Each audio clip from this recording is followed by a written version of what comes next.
Thank you. Yes po, babalik muna ako sa state para lumaban ulit sa professional.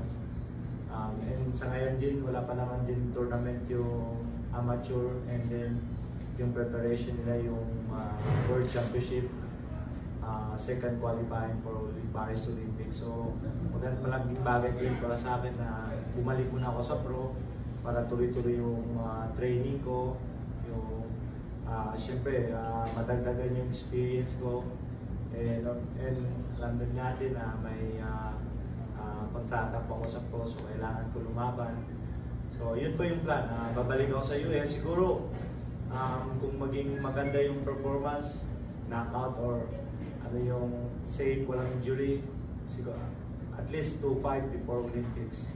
Pero syempre depende pa rin yun sa promoter ko, si Sir Manny at si Sean Gibbons, kung ano yung plano nila.